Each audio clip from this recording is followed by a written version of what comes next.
Squirm Squad. Advance. But I'm dead.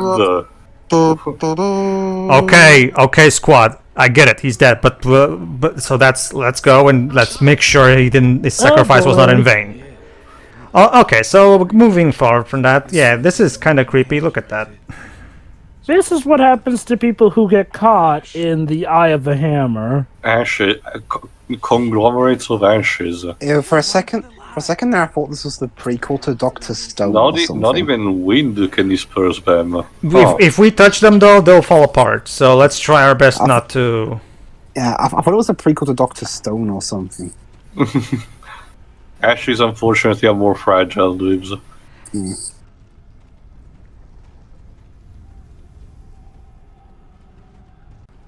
This brings up a point of why we only use the Hammer of Dawn for absolute last resorts. Like, look at the collateral damage it can cause. Yeah, definitely. It actually reminds me of how the victims of the eruption of Pompeii were found because, since the lava buried so fast the entire city, it covered the people frozen in their acts, and they were found in those positions later on, like fossilized almost. It's actually very creepy. Dizzy, there's nobody around so far. Nobody alive, anyway. Yes, Dizzy. Don't take any crazy risks. Yeah.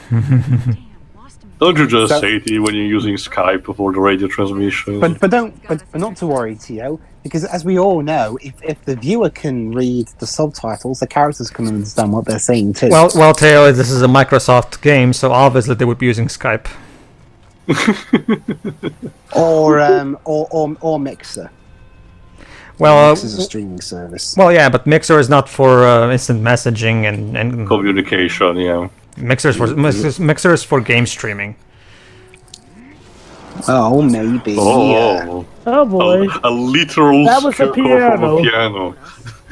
They get an in the universe jump scare. Cute. So much for negotiation. That reminds me, this came out. Maybe that piano was what they wanted to give us. That actually reminds me. This was back. This game came out back in 2011, meaning this was one of the very welcoming brief takes from Microsoft's Kinect pushing at the time. Oh boy! Turret mounted was a sort of turret mounted on top of a barrel. So, if you go back and watch the E3 2010 of Microsoft, the one where they first had the Skittles Connectimals thing, the infamous one. The only highlight in that conference was them showing up for the first time this game. So first they attack us with a piano, a literal piano, and then they attack us with a gun barrel. Who's after us? Wile E. Coyote? Yes. Maybe Judge Doom. Anything could be a trap. Maybe. Is Wile E. Coyote the one that went meet meet? No, that's the Roadrunner. Yeah, the Coyote is the adversary. Are they both Looney Tunes? Yes. Okay. That's why I was getting them confused. Allow me to introduce myself, Dwebs. My name is Wile E. Coyote. Genius. There you go.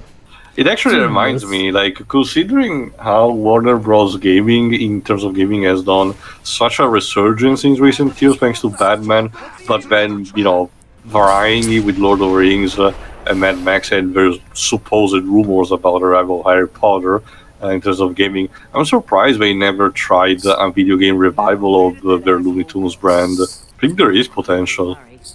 There definitely is.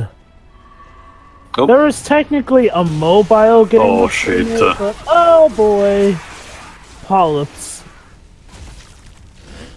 This place is rigged. Definitely. Good question, Jace. Good question. Gotta give someone props. They definitely deserve an A+ in preparation. Again, someone who thinks outside the box and attacks us with a goddamn piano definitely has some dedication. Oh. Oh look, someone died in a phone sorry, booth. sir, we need these. Well, wow. What did he hope he would accomplish by giving the call? Hello, I need to call someone. It's really hard. It seems the last word he had on the phone was, ah. No, or maybe this attack caught them completely by surprise, or maybe he caught him by surprise, and he was just trying to order a pizza. Yeah. Hello, I'd like to order the 12-inch pepperoni. No. No. We can make that even more tragic. How about this? He had just managed to score a date with the woman he was pursuing, and just the moment she said yes, the kaboom. Ooh. No, I guess The ultimate cock block. I think there is there actually is like a short web comic strip about that, but just with dinosaurs right before the meteorite strikes. Oh god, that morning is not a good sign. No, it is not. Yeah. Well, this is being polite hello, and good not sir. touching Oh. anybody. Why are there so many shopping carts? I was gonna say at least you're being polite and not touching anybody, but yeah. Yeah, I'm actually surprised the AI is programmed well enough to not touch the ashes. It's good for precision. Yeah, There Okay, you what go. was that guy trying to do? escape the car. I'll climb out of the back. It'll be a lot faster. More than the polyps. doors. Why Well, don't you just go out the doors? Again, Dwebs, we don't know the context. For all we know, there was a very complicated situation he was in. Well, I mean, crap. we saw in the last Like part. the door wasn't What opening or stuff happens- like that. I mean, we seen in the last part what happens when characters don't do stuff properly according to guidelines. They didn't get the fuel in time, and therefore that led to the chain of events that got Dom killed. Well, actually, Dom didn't got killed because of the fuel. He genuinely made a sacrifice so that we could get away. This is as mentioned the a chain of butterfly. events, but yeah. I don't know. It's kind of like the butterfly effect. If all they had to do was make sure that the pipe was safely sealed up so all the fuel Yes, could go down. yes, Dweebs, and somehow not killing Bolivar Trask leads to Apocalypse waking up early. I know, right? Yeah. Guys, my It's the video buffer. butterfly. Where are you guys at? Yeah, a drunken butterfly. Go to that's- go to 8 minutes.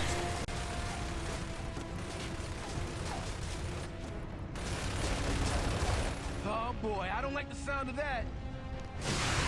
Oh Oh, crap! pray. More stocks. Oh yeah, sure, now you can fucking hear me.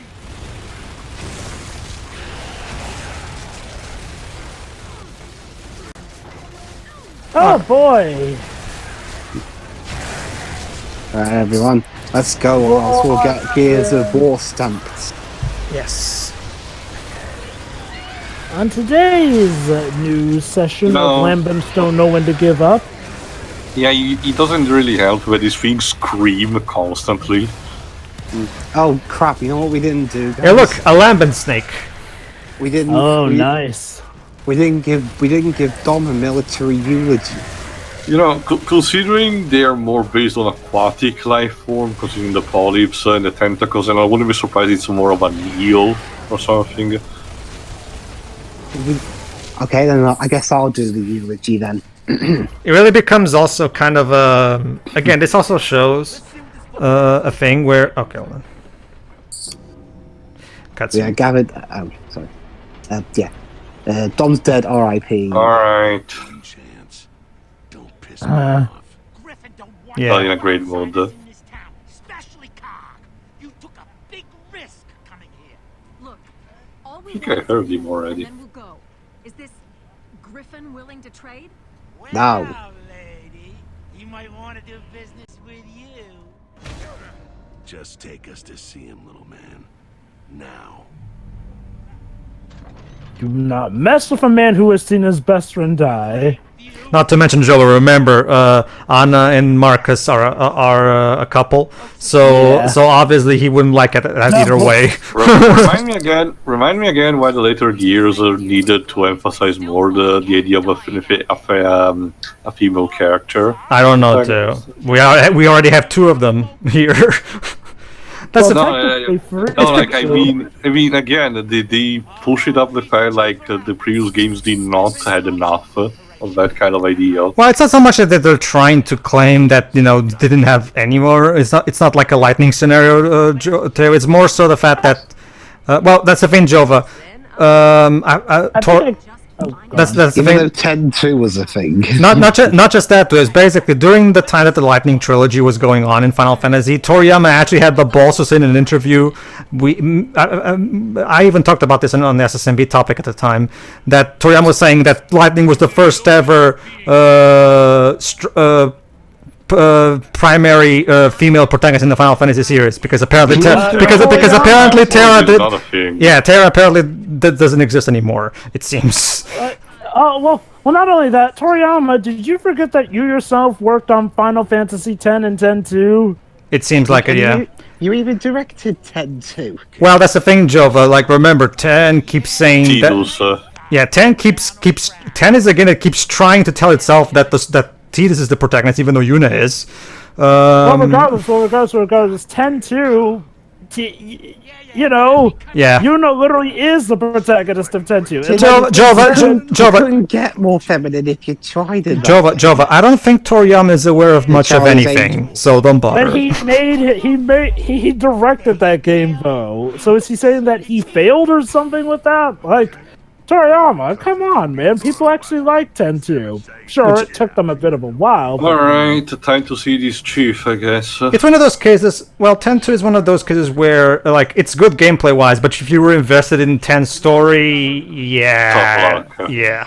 Okay. A lot of people say it's definitely one of the more unique Final Fantasies, and I will admit, it's definitely fun in its tone and whatnot. It is. As fun as you can get in a technically post-apocalyptic world that enjoys concerts and whatnot.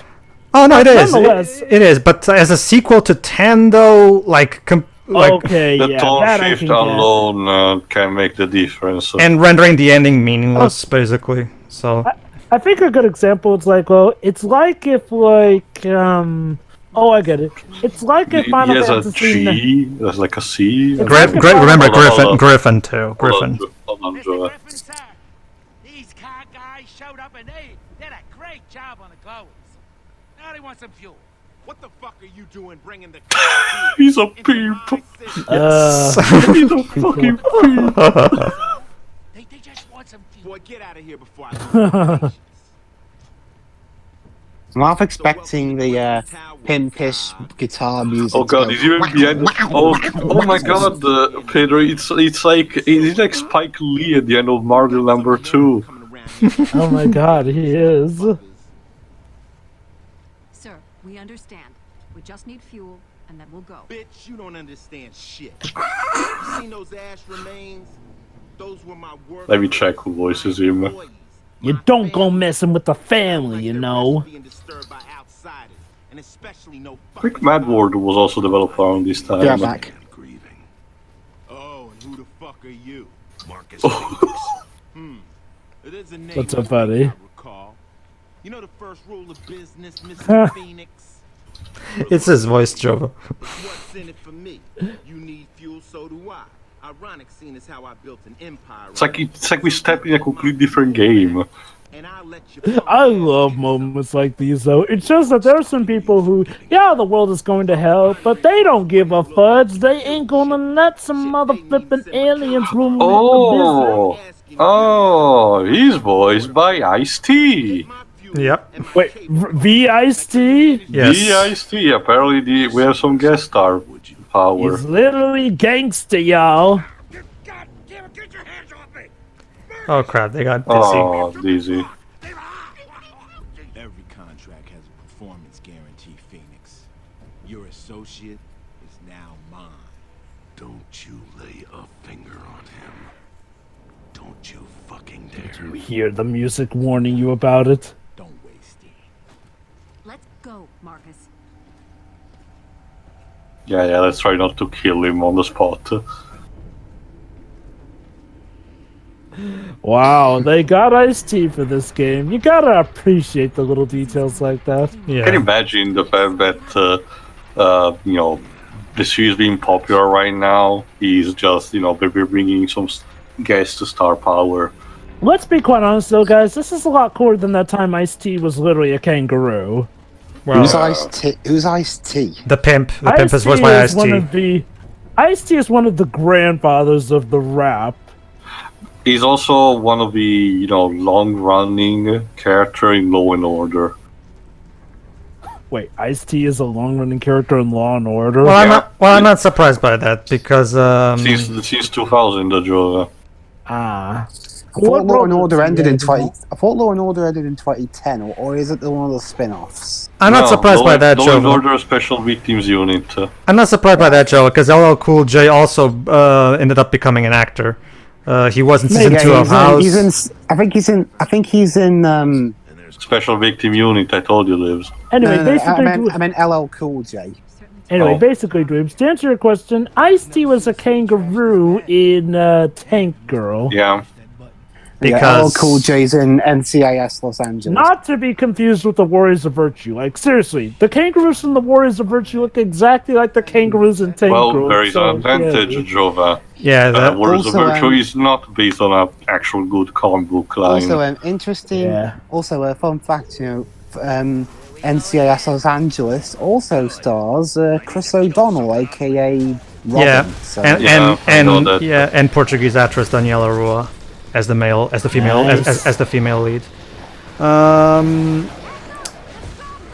What is it? Yeah. No, it's not so much that though. It's not so much the fact that they were trying to do what Toriyama was doing and trying to pretend that Anya and Sam didn't exist anymore. It's more so the fact that instead of having Kate be just a part of the group like it is with this game, they decided to make her the focus and unlike Anya and Sam, she's not exactly she's not the best team player. I'll just say that for now. I think the best way to put it like this is think about it like this, Theo. You know how while Marcus is definitely the main hero, each of the characters get a fair enough amount of focus here and there. Like, think about like the original trilogy, like the Incredibles of it.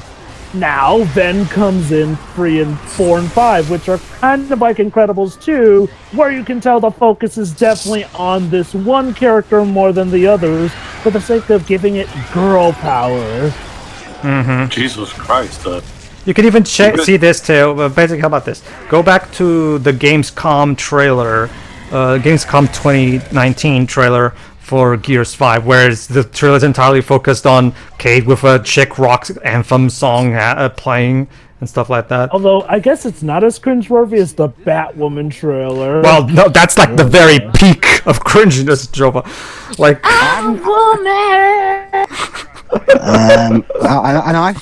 And I thought that song. I thought that she's just the girl song in Captain Marvel the movie was hammering it in. oh no! Captain Marvel wishes it could be as cringy as Batwoman, because Batwoman That's is the a common pinnacle trend. of cringiness when it comes to this thing. You see this That outfit? is a common trend that I see in Dweebs, this new idea that as long as we write a character, mind you, not necessarily depending on gender, is just happening these days to be mostly associated with the new rise of female protagonists. As long as we write a character that manages to be badass, we can make this character to be as unlikable as we can, because we can get away with it. With the character being badass. Which is baffling, because the Wonder Woman movie did it perfectly. But that's Exactly. actually, there's a trivia for that, Dweebs. But Gal Gadot was approached to actually have the Wonder Woman movie being more similar to how Captain Marvel turned out, with Diana being a bit more unlikable in order to emphasize more her independence. But you know what Gal Gadot said? That the movie, as it was presented, as it was done, which the way it turned out to be, would have been perfectly understandable as a role model icon for girls. Can we have Gal Gadot doing more, movies with female protagonists, please? Amen to that. It says a lot that, Rambo I would put that, Gal Gadot as a Captain Marvel more than Brie Larson, if you ask I wouldn't me. be surprised if she Me also. too. I wouldn't be surprised if she also had some kind of input contribution for her character in Ralph Breaks the Internet, because her character in Ralph Breaks the Internet is also very similar to her Wonder Woman. Isn't that supposed to be her character in Ralph Breaks the Internet supposed to be a reference to her character in Fast and Furious? Is she in Fast and Furious? You're the fan of Yes. that? Oh, hell yeah! I discovered that later after I watched Ralph Breaks the Internet go, so that's why I didn't recognize that. I'm not really a Fast and Furious guy, so I wouldn't know. I neither, but I had to render the commentaries of the others, so... Anyway, I'll just say what I'll say. She's in 4, 5, and 6, I think. Alright then. I'm not quite sure. Wait, oh yeah, you're right, she was in 4 for a bit there. No, okay, don't get me wrong. So where she plays the main role. Alright, don't get me wrong. To her credit, Crate doesn't go full-on Batwoman in Gears 5 or anything like that, but she does have her moments that do feel unwarranted. I'm gonna say Kate is somewhere along the lines of she's somewhere in between Brie Larson's Captain Marvel and Angelina Jolie's Maleficent. The character we're definitely supposed to feel the sympathy for, even when she tends to act jerkish. Well, how about that deleted scene from Captain Marvel, Jova? What even? How about this? You start. Which one? The one where Captain Marvel's response to a guy. I mean, to be fair, the guy was being a creep, but her response was to assault the guy. It's even hell. Even by the standards of Gears 4, it feels like a downgrade, because in Gears 4 she wasn't. In Gears 4 she was just lame. Whereas in Gears 5, they try to make her a badass, but I don't know. It doesn't really. It doesn't really work for me. In order to make a woman a badass, she has to be a jock or a jerk.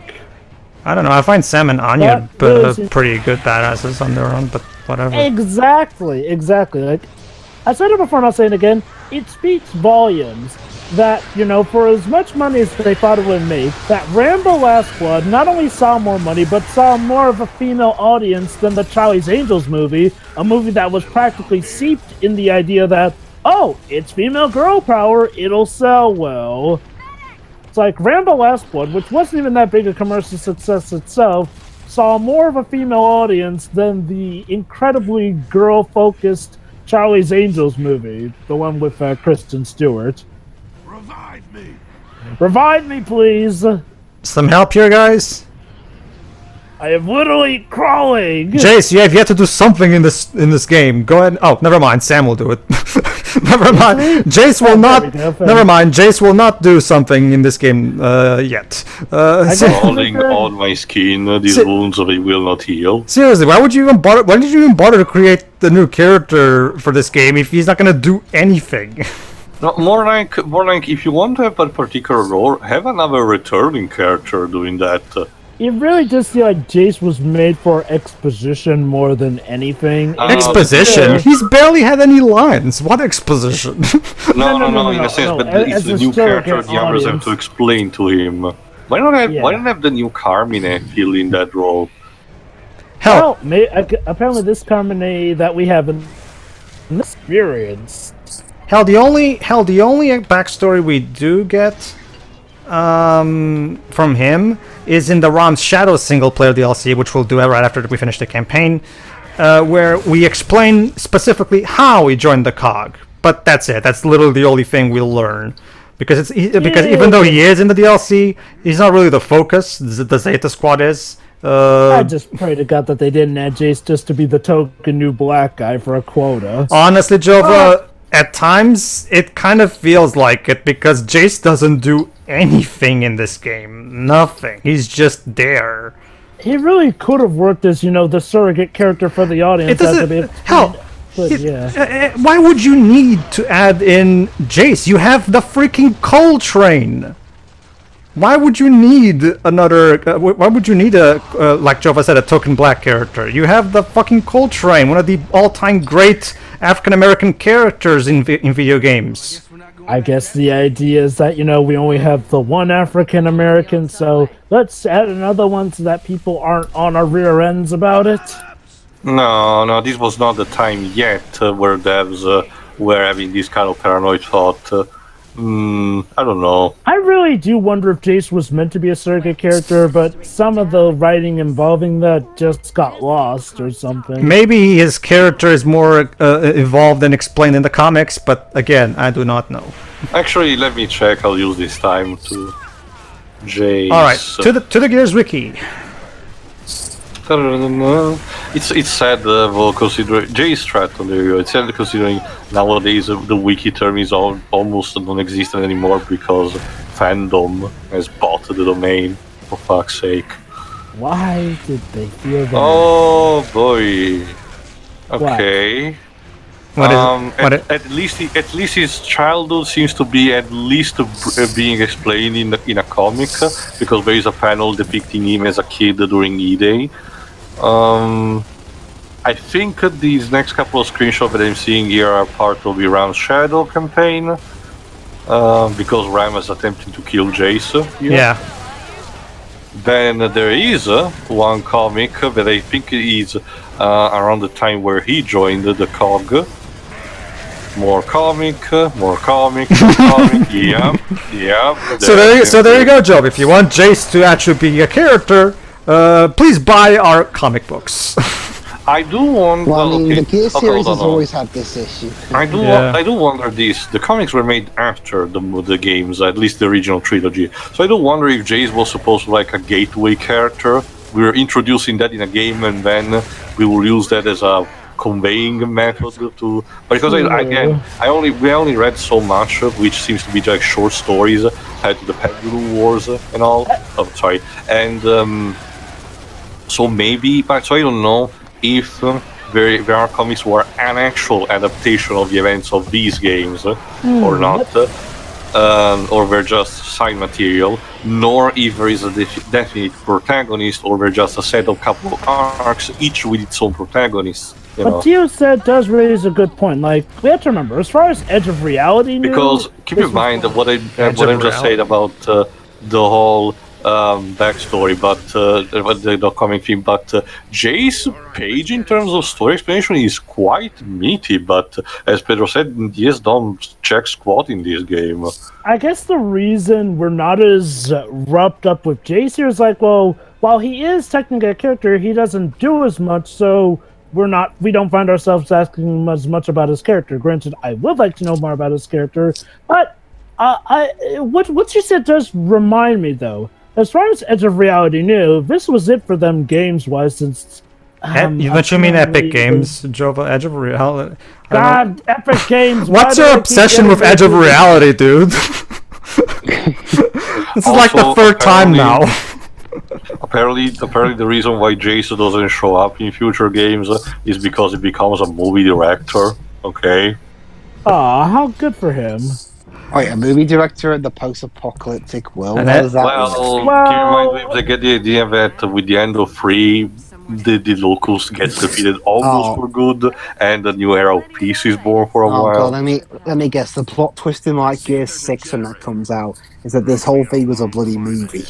Oh God! Okay, Directed by him. I'm fairly. By Robert.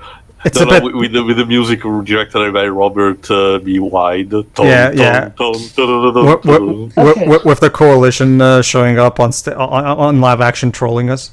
Okay, dude. Basically, think of the original Gears of War trilogy like the original Star Wars trilogy. After the third installment, there's going to be a nice era of peace for people to do their own thing. At least for a while. That's the primary comparison that makes the games a lot of times compare Gears 4 to Force Awakens and Gears 5 to Last Jedi. That's the primary comparison that Gears fans have been making. But there's a missing piece, the one that Pedro wanted and mentioned, at least over the previous 2 games. Where's our prequel trilogy?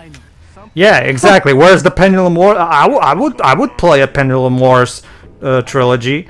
Remind me. It'll just be Marcus going on about how he hates sand. His wife is pregnant, but he keeps having nightmares. No. Remember, Dwibs. The prequels were about Anakin, Luke's father, meaning it would have to be Adam Phoenix as the protagonist of the Pendulum Wars trilogy. We saw in the comics, most of the time he stands behind a desk. Although apparently he did have a He did. He did have a short. He did have a part of his life where he was a gear too. So you can have at least one game focused around that time at least. And let's not forget to you, he had that small fling with Helena Stroud, Anya's mother. Yeah. So yeah, it does make sense to have that. Yeah. That's it. Remind me, Pedro. What were the circumstances regarding Epic Games' contracts involving these games? Okay. How about? Was it like a case like, well, they didn't have enough money to constantly keep making the games, so they needed the funding from Microsoft, and that's why Microsoft eventually bought it? Microsoft was publishing and helping out a bit with the funding in exchange for exclusivity to the Xbox 360. But Epic Games was still doing most of the funding. However, by the time Gears of War Judgment finished development, the new generation of consoles was upon us. So, and Epic knew that these games were only going to get more expensive from this point on. So they figured they were planning on ending the series out altogether. However, when Phil Spencer took over in 2014, he bought the Gears IP. Wait. I thought the Coalition also did. Oh wait, let me guess. The Coalition was formed by Microsoft for the purpose of they're the free industries of Gears, Jova. At the same time, Jova, Microsoft also enlisted Splash Damage in order to support the Coalition in making multiplayer of its games. Problem is, they apparently didn't do a good enough job. That's the primary. No, they did not. That's the primary analogy that the Gears fans make, Jova. That Microsoft is to Gears what Disney is to Star Wars. Okay. So I think I can now paint a bit of a picture here. When it comes to what we have with the original trilogy, as far as Epic Games knew, that was what was going to be their main story, and then maybe Pretty afterwards they would expand on stuff in the comics here and there after the franchise turned out to be as big a success as it turned out to be. Then, of course, eventually enters in the Coalition, and that's when things get a little messy. Yeah. I will say this: Gears 4 and 5, in terms of graphically, they look gorgeous. So there is one aspect of the roots of Gears that was maintained in 4 and 5, being a great showcase for the Unreal Engine. Because remember, the whole reason Epic Games created this franchise to begin with was for the purpose of having a franchise for the Unreal Engine to promote it. So and Gears 4 and 5, a real tournament for that. Well, but they wanted something a bit more story heavy, something that would allow for cutscenes and shit like that. And also, it was a way for the devs themselves to, flex their own muscles and show the absolute pinnacle of what the Unreal Engine could do. Yeah, so 4 and 5 do retain that aspect of being fantastic showcases for the Unreal Engine 4, but that's literally the only thing that's true to the roots, really. But whatever, moving on. See you, everybody. Yeah. Ta-ta!